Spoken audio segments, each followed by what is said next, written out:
देखिए, हम इस रिकैप क्लास के माध्यम से, यानी कि दोबारा से एक बार समझाने के तरीके से मैं पूरे तथ्य को समझाऊंगा। बहुत इंपॉर्टेंट टॉपिक है मुगल प्रशासन व्यवस्था को देखते हुए, और यहाँ से किस किस तरीके के क्वेश्चन भी बन सकते हैं मैं उन्हें भी अभी एक बार रिकैप करूंगा।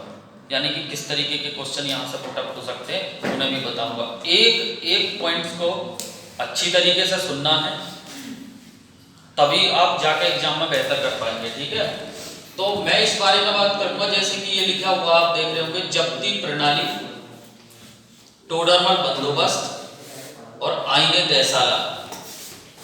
सबसे पहले तो आपको ये याद रखना है कि मोस्टली ये थी क्या। तो पहले याद रखिए ये भू राजस्व व्यवस्था थी,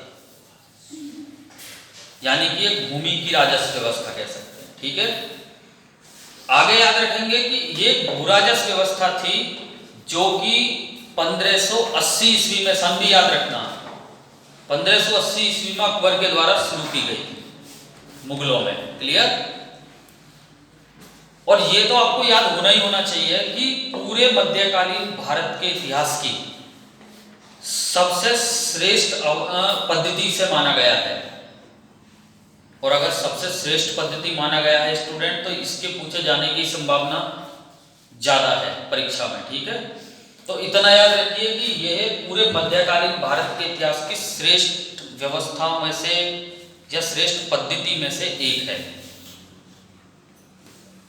इसका जो एक प्रारूप था, यानी कि इसका प्रारूप का श्रेय, यानी कि ये एक किसके कहने पर इसकी शुरुआत हुई ऐसा कह सकते हैं।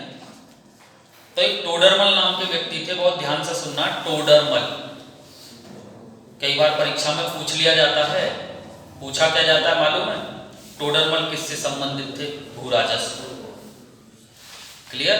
तो टोडरमल के सुझाव पर इसकी शुरुआत हुई, इसीलिए इसे टोडरमल बंदोबस्त भी कहा गया।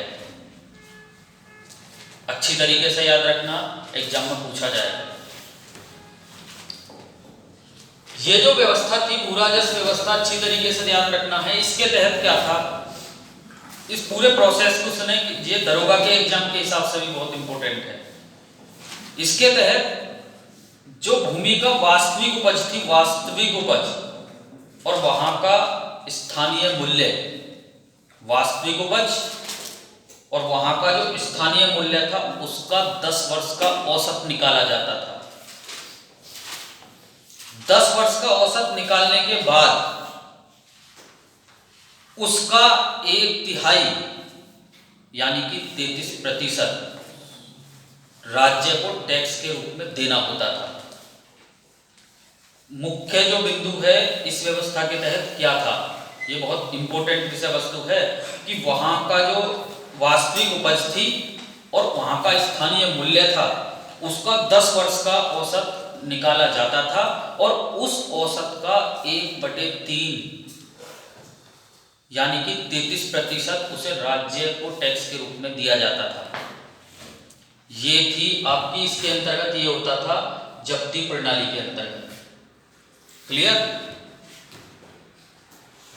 ये जो टैक्स दिया जाता था स्टूडेंट, बहुत ध्यान से सुनना है, ये टैक्स नगद रूप में दिया जाता था। अच्छी तरीके से याद रखना, ये भी प्रश्न बन सकता है कभी भी कि कैसे रूप में दिया जाता था। नगद रूप में दिया जाता था और इसको रई कहा जाता था। रई कई बार पूछा जाएगा, इसको क्या कहा जाता था? रई। क्लियर? ये जो पूरी भू राजस्व व्यवस्था थी जो कि अकबर के द्वारा चलाई गई, अब चूंकि इसमें पिछले 10 वर्ष का एवरेज निकाला गया, तो इसीलिए कई बार इसको 10 वर्षीय व्यवस्था भी कहा जाता है। अच्छी तरीके से याद रखना, पूछ लिया जाएगा। क्लियर? अकबर के द्वारा चूंकि इसकी शुरुआत की गई, तो कई बार क्या है, ये क्वेश्चन पूछा जा सकता है कि अकबर के समय में जो टोडरमल बंदोबस्त था वो कितने प्रांतों में लागू था। तो आपको याद रखना 8 प्रांतों में लागू था। कैसे याद रखेंगे 8 प्रांतों को? क्योंकि नहीं वाला क्वेश्चन निश्चित रूप से कभी बनने वाला है एग्जाम में। एक तो आपको सीधा परीक्षा में ये देखने को मिलेगा कि अकबर के समय में जो टोडरमल बंदोबस्त था वो कितने प्रांतों में लागू था, तब तो आपका आंसर होगा 8। लेकिन कई बार क्या है क्वेश्चन, जब ये पूछा जाएगा दिए गए विकल्पों में से किस प्रांत में अकबर द्वारा जो टोडरमल बंदोबस्त था वो लागू नहीं था, तब सीधे सीधे क्लियर याद होना चाहिए। तो इसको इस तरीके से याद रखना है स्टूडेंट, जैसा कि मैंने सामने लिखा भी है। बिहार, इलाहाबाद, मालवा, 3 का पैनल एक साथ याद रखें। बिहार, इलाहाबाद, मालवा। फिर उसके बाद 2 का पैनल याद रख लीजिए, आगरा, अवध। ठीक, उत्तर प्रदेश वाले इलाके हैं ये। उसके बाद फिर 3 का पैनल पूरा याद रख लीजिए, दिल्ली, लाहौर और मुल्तान। बड़े आराम से याद रख सकते हैं। फिर से एक बार मैं बताने का प्रयास करूंगा, याद रखना है बिहार, इलाहाबाद, मालवा, 3 का पैनल, फिर 2 का याद रखें, अवध, आगरा, और फिर 3 का रख लीजिए, दिल्ली, लाहौर, मुल्तान। नहीं वाला क्वेश्चन अगर एग्जाम में बनता है तो निश्चित है अब आराम से कर सकते हो, वरना ये एक ऐसा क्वेश्चन होगा जो परीक्षा में तो आएगा लेकिन गलत हो जाएगा अगर ये पैनल तैयार नहीं है। अब चूंकि उस समय बंगाल एक बेहतर प्रांत था, अच्छी तरीके से सुन लें, बंगाल उस समय एक बेहतर प्रांत था। जब हम आधुनिक भारत का इतिहास पढ़ रहे होंगे तब भी हम इस बारे में बात करेंगे।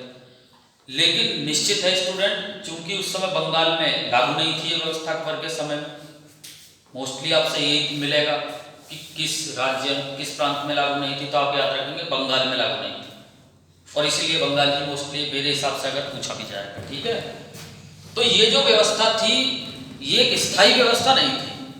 देखो इसको भी याद रखें, ये एक स्थायी व्यवस्था नहीं थी। इसके आधार पर राज्य कभी भी इस टैक्स में वृद्धि कर सकता था। यह हमें इसलिए याद होना चाहिए ताकि कथन बेस आधारित जब कभी एग्जाम में बनेंगे क्वेश्चन तभी कर पाओगे जब कंसेप्ट क्लियर होगा। ये एक स्थायी व्यवस्था नहीं थी, चूंकि इसके तहत राज्य क्या है, कभी भी अपने टैक्स में वृद्धि कर सकता था, पहली बात। दूसरी ये बात याद रखनी है कि इसका जो टैक्स देना होता था भू राजस्व का, वो नगद रूप में देना होता था। और तीसरी बात ये आपको याद होनी चाहिए, भूमि का स्वामी जो था वो किसानों को ही माना गया। मोस्टली यहाँ भूमि का स्वामी राज्य नहीं था, भूमि का स्वामी यहाँ किसानों को ही माना गया। क्लियर, बहुत अच्छी तरीके से याद रखना, कई बार पूछा जाएगा। अंतिम जो पॉइंट है वो याद रखना है, चूंकि भूमि 2 प्रकार की होती थी वहां पे, ये क्वेश्चन आपसे पूछा ही जाएगा।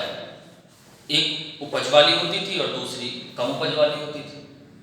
वहां से ये क्वेश्चन बनना ही बनता, सीधा बनेगा एग्जाम में कि अधिक उपज अकबर की भू राजस्व प्रणाली के अंतर्गत जो अधिक उपजाऊ वाली भूमि थी उसको क्या कहा जाता था, पोलज कहा जाता था।